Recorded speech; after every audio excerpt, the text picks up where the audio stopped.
மீனராசிக்கு போராட்டம், விரயம், தூக்கம் இல்லை, கால் பாதம் வலியை கொடுக்கிறது, ஏமாற்றங்களை கொடுக்கிறது. 9ஆம் இடத்துக்குரிய இடத்துல சூரியன் இருக்கார் கார்த்திகை மாதம். தந்தையே எதிரியாக மாறக்கூடிய வாய்ப்பு இருக்குது. நீண்ட தூர பயணங்களால் சில வயிறு சம்மந்தமான பிரச்சனைகளை கொடுக்கும். ஹெல்த்தை பார்த்துக்கணும். செவ்வாய் புதனுடைய சேர்க்கை, அடுத்தது புதன் வக்கரமான நிலையிலேருந்து 8ஆம் இடத்துக்கு வர போகிறாரு. 8ஆம் இடத்துக்கு வரும்போது பேச்சை கெடுக்கும், நண்பர்கள்ட்ட கடுமையாக பேச வைக்கும், கூட்டாளியிடம் கடுமையாக பேச வைக்கும், தாயாரிடம் கொஞ்சம் கடுமையாக பேச வைக்கும், உங்கள் கணவர் மனைவியிடையே கடுமையாக பேச வைக்கும். இதெல்லாம் நீங்கள் தவிர்த்து கொள்ளுங்கள். ஏன்னா ஜென்ம சனி இருக்கார், சந்திரனுடைய வீட்டில் தான் சனி பகவான் இருக்கார். அதில் பூரட்டாதி நட்சத்திரம் ரொம்ப கவனமாக இருக்கணும். உத்திரட்டாதி நட்சத்திரம் பிடிவாதமாக இருக்கிறது தவிர்த்து கொள்ள வேண்டும். ரேவதி நட்சத்திரம் தவறான முடிவுகளை எடுத்துடாதீங்க.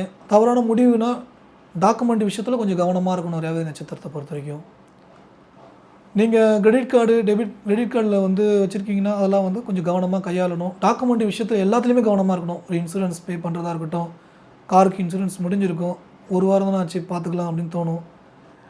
சில விஷயங்கள் தள்ளி போடும்போது அதனால் பெரிய பெரிய பின்விளைவுகளை ஏற்படுத்தும். டேக்ஸ் கட்டுறதா இருக்கட்டும், பில்லு, இப்படி எல்லா விஷயங்களும். ஏன்னா அந்த புதன் செவ்வாயுடைய விஷயங்கள் ரொம்ப க்ளோஸாக இருக்குது. புதன் வக்கரமாகி 8ஆம் இடத்துக்கு போகிறார். 8ஆம் இடத்துக்கு போகும்போது சில அவமானங்களை ஏற்படுத்தும் டாக்குமெண்ட்டை சம்மந்தமான விஷயத்தில். அதனால் டாக்குமெண்ட் விஷயத்தில் கவனமாக கிளியராக வச்சுக்கோங்க. போலீஸு, வக்கீல் இவங்கள்ட்டையும் கவனமாக இருக்கணும். போலீஸுன்றது செவ்வாய், வக்கீல்ன்றது புதன். இந்த 2 கிரகமும் க்ளோஸாக இருந்து வக்கரமாகி பின்னோக்கி வரப்போகிறாரு. அப்போ வக்கீல் 2ஆம் இடத்தை பார்க்கும்போது உங்கள்கிட்ட தேவையில்லாத பேச்சை வாங்க வைப்பார். அதாவது நியாயம் இல்லாமல் நடந்துக்கிறாங்களே ஆப்போசிட்டில் இருக்கிறவங்கன்னு சொல்லிட்டு கோவத்தில் உங்களை அறியாமலே கடுமையான வார்த்தைகளை உபயோகப்படுத்த வச்சிடும். அந்த வார்த்தைகளால் நிறைய ஏமாற்றங்களை கொடுத்து விடும். நீங்கள் இதில் கவனமாக இருக்கணும்.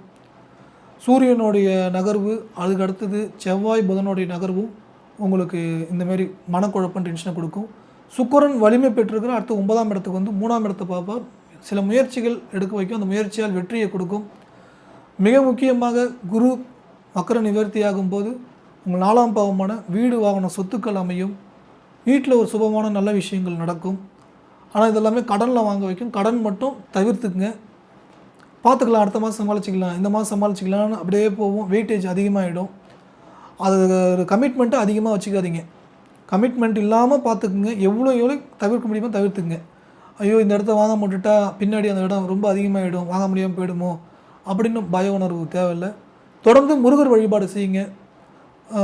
மீனராசியை பொறுத்த வரைக்கும் நீர் கிரகம், நீர் குறிக்கக்கூடிய இடத்துலான திருச்செந்தூர் போயிட்டு வந்தால் ரொம்ப சிறப்பாக இருக்கும். திருச்செந்தூர் போயிட்டு வாங்க.